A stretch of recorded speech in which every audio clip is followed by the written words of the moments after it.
Bonjour Léo Purguette. Bonjour.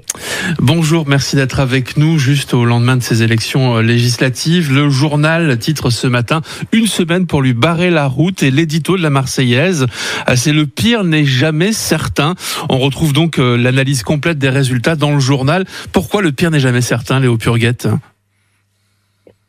Parce que l'histoire de France, son histoire politique, démontre que les scénarios qui sont écrits à l'avance peuvent parfois être déjoués par la volonté populaire. Et donc aujourd'hui, le jeu reste encore largement ouvert. On l'a vu tout au long de la soirée, les forces de gauche, mais aussi le camp présidentiel ont appelé à des désistements républicains. Pour l'emporter dans les seconds tours.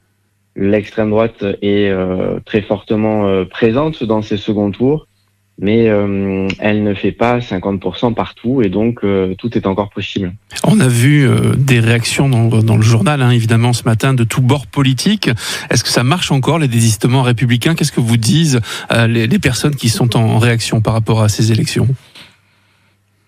Écoutez, il est un peu tôt pour le dire parce que ces désistements républicains, il va falloir qu'ils s'opèrent dimanche prochain. Mais ce qui est certain, c'est que le refus de désistement, comme c'est le cas par exemple dans la 11e ou la 14e circonscription, c'est les circonscriptions aixoises avec Anne-Laurence Pétel ou encore Mohamed Lakila qui arrive en 3e, interpelle, choque, que ce soit certains électeurs ou leurs concurrents.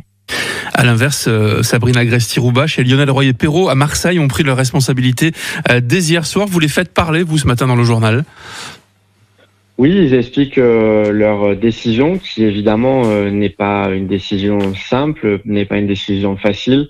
Quand, comme pour Sabrina Agresti-Roubache, on est membre du gouvernement, ou comme Lionel Royer-Perrault, extrêmement implanté dans les quartiers sud depuis des années.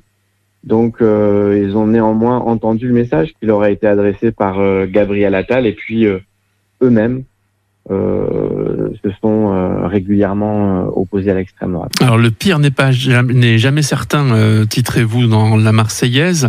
À Marseille, justement, on voit que la gauche a plutôt bien résisté. C'est votre analyse ? Oui, on voit qu'elle se maintient très bien dans les circonscriptions où elle avait des sortants insoumis. Hendrik Davy, qui avait été écarté par la direction de la France Insoumise, est un point devant son concurrent légitimiste, qui devrait lui permettre de se maintenir comme député.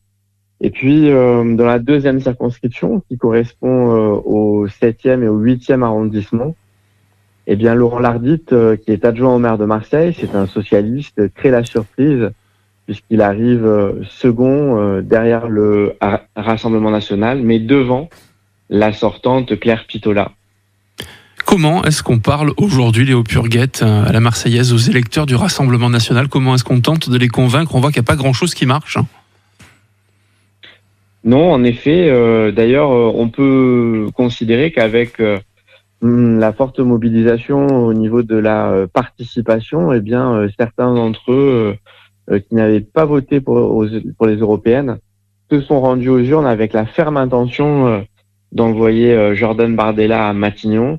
On voit de plus en plus que ce vote n'est pas un vote de colère, mais un vote d'adhésion, un choix. Et c'est évidemment plus complexe pour faire changer d'avis. Vous croyez au sursaut républicain ? Ça sera ma dernière question. Oui, je pense que dans beaucoup de circonscriptions, il est possible qu'ils réussissent, notamment parce que, on le disait, il n'y a pas forcément une adhésion au candidat qui sera en face du Rassemblement national, mais dans beaucoup de territoires, le rejet du Rassemblement national reste majoritaire, du moins sur le papier. Oui, avec en particulier, c'est ce que vous pointez dans le journal, le rejet du président Macron qui a joué un petit peu comme un épouvantail et qui a fini par dissoudre l'Assemblée nationale au moment où il fallait pas le faire, au pire moment peut-être. Absolument, il porte une responsabilité très lourde dans la situation actuelle parce que il a fait comme s'il n'avait pas été élu par rejet du RN pendant 7 ans. Il a gouverné en imposant des réformes minoritaires, notamment par des artifices constitutionnels comme le 49.3. Et il a décidé de dissoudre cette Assemblée nationale après un très fort score du RN aux européennes et après aussi avoir fait tomber un certain nombre de digues symboliques en travaillant avec le RN sur la loi immigration. Il ne pouvait donc pas ignorer le risque pris. Ouais, c'est ce qu'on retrouve aujourd'hui dans la Marseillaise. Combien de pages spéciales, Léo Purguette, avant qu'on se quitte?